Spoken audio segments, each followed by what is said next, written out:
So I just got back from a trip and I happened to be in conversation with the Uber driver and mentioned that I was a resume writer. And he started to tell me his most recent experience applying and then receiving a job.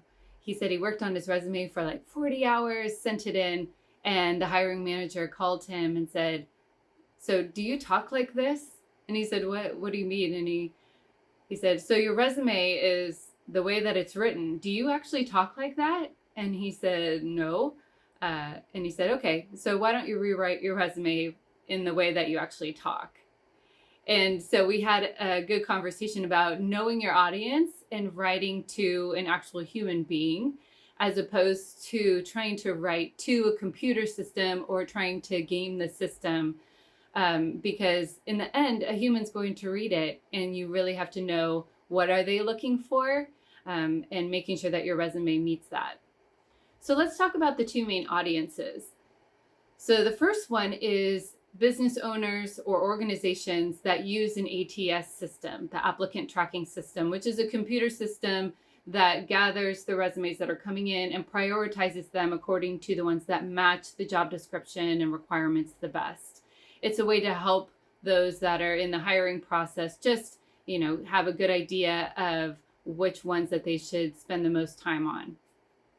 Then on the other side, there's business owners or organizations that are usually smaller, that are not using an applicant tracking system. So as resumes come in, either HR or a hiring manager will sort through the resumes.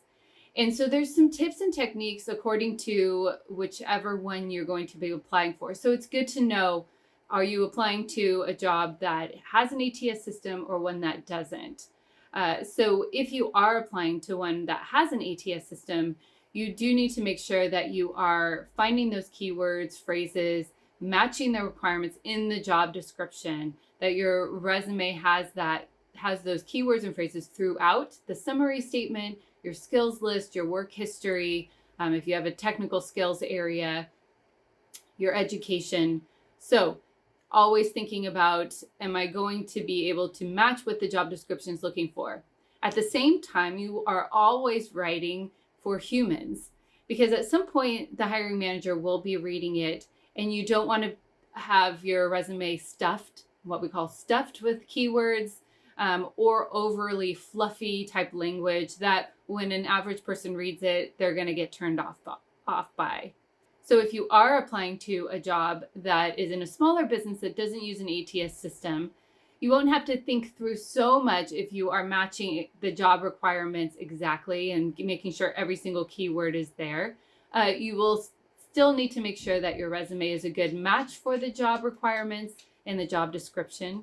But just always make sure that you are writing in an effective way that lets them know the responsibilities that you had and your skills.